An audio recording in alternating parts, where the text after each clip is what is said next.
Pirohovo Open Air Museum sits adjacent to Holosivsky National Natural Park, with no clear line of demarcation. One could wander between the two and never grasp the difference, that is, until the visitor catches a sight of the historical wooden huts, the living diorama, and their ensemble of authentic windmills. Peter drove while Liliana navigated their direction, passing early morning commuters yawning in their half-sleep. He parked the car at the visitor entrance, and they set out on foot to begin their day. "What a marvelous day this is becoming," Peter proclaimed, but Liliana was already ahead. She had a campaign to manage and tactics to employ to beat the crowds. Her plan? Move quickly through their itinerary. First, they would visit the windmills, then they would check out the authentic wooden homes, including a traditional Ukrainian church, all before lunch. Other potentially interesting places, along with the interpreter's presentations, would wait until after lunch, salamis, cheese that she had packed in a small case. Peter hurried to catch up as the busy ticket guard stopped her at the main entrance. "So, this is Pirohovo," Peter continued. "Yes, or Kyiv," she answered with minor correction, as she stepped into the queue. "It feels good to stretch to really be here," he continued again. Liliana purchased their tickets and lightly ran across the grass to the first exhibits, while Peter again played catch-up. "Look, the church!" Liliana pointed in the general direction. Peter could not confirm, as he had never seen a wooden church. "We're going there, right?" Peter asked, not thinking. "Of course," she answered. Since she had much to show Peter, Liliana nearly forgot him in her rush. What is more, she somewhat scolded him for not keeping up with her. He hurried, or at least tried, but the sight of the old town and cottages set among the fields and forests so close to Kyiv distracted him with their enticing thatched roof configurations set amid haystacks and wattled fences. Thus he often dallied. Such things did not exist in his home city in Ohio, in the U.S. Midwest. When the citizens and government of Kyiv had laid the roads, built their buildings, and generally fortified their town, Ohio was unheard of by the Europeans. Then Ohio consisted of rolling hills and flat pre-Western prairies belonging to several aboriginal tribes, whose culture did not include the shaping of metals. Furthermore, in modern Ohio, pine wood still was the chief construction material for residences. Although the homes were sophisticated, they were wood nevertheless. Kyiv's construction materials were of stone and baked brick, lending a permanency vastly different from Peter's home city. The pulse of Kyiv's apartments and homes, built and rebuilt over the century, amazed him. To Liliana, however, the sights were commonplace. From her perspective, modern was the last 200 years. More interesting were the sectors settled by the early feudal monarchies of Kievan Rus. Liliana slowed her pace, but it was still a trot as compared to Peter's sightseeing tempo. Tension between their styles strained both. Liliana with her strong gait directed to one specific object or place, versus Peter's enthusiastic meandering with little care or purpose, as a child finds everything new. Ukraine was different from Western Europe, and between Kyiv in the east and Lviv in the west, Ukraine was in many ways a crossroads of both Eastern and Western cultures. In Lviv, the Polish-Austrian Habsburg influence was evident, yet the tastes were uniquely post-communist. While Peter was seeing Ukraine, Liliana was hurriedly rushing past it. No, she was it, so much so she could not see it. Finally, Peter stopped her. You said you had traveled to Spain and Norway." He tried to divert her. "How long did you stay there?" "Oh, a month or less for each," she recollected. His ploy, however, did not work, for she returned to her singular cadence. The morning tour of the exhibitions went well, though their conversations stayed on the same level from the start. Each worked at being nice to the other. Each played with comparisons they could make from their own storehouses of knowledge. It was tiring but interesting. Liliana led the way and fretted at times for Peter to keep up with her. She was energetic, excited about her obligation to lead Peter through her tour and to impress him with a satisfactory experience of Ukrainian folk culture, even as she scolded herself for not taking him other places. Those opportunities would come later, she apologized. Peter agreed, but with some reticence. He was not sure why. Nevertheless, the morning progressed against the backdrop of the rising heat, until at last both the temperature and hunger drove them back to the city for a late afternoon meal.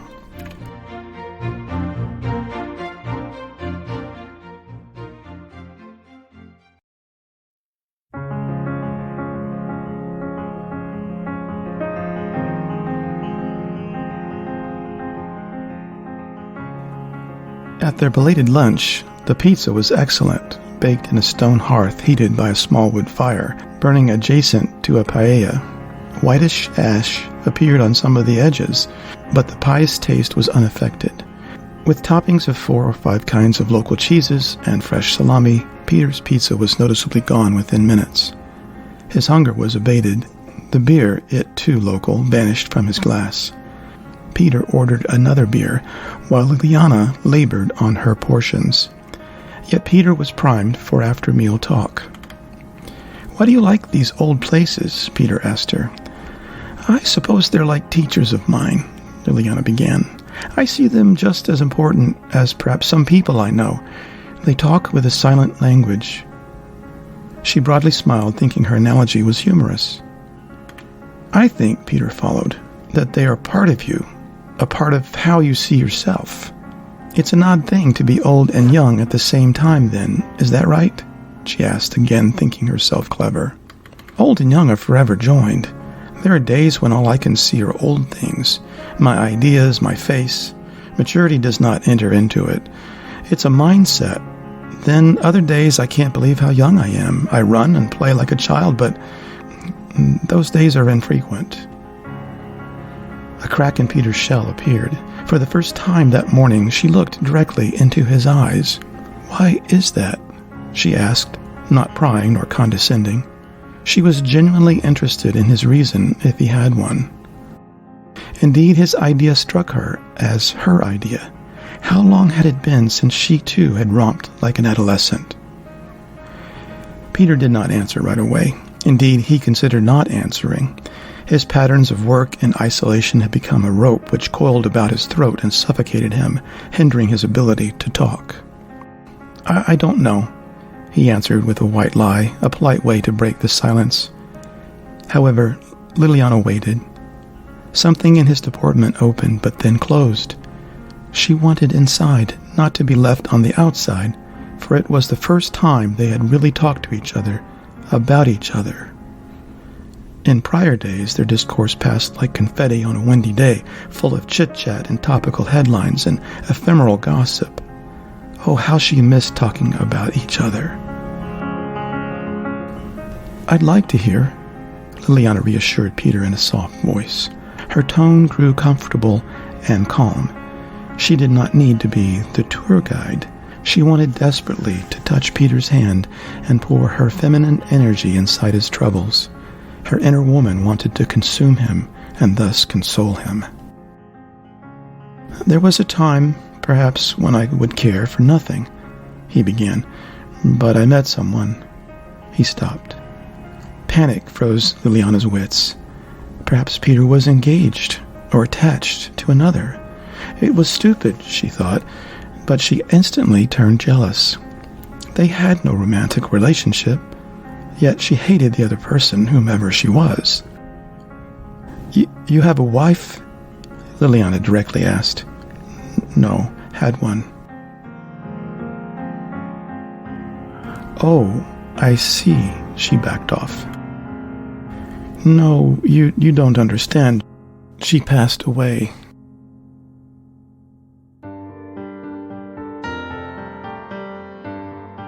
Liliana suddenly became uncomfortable.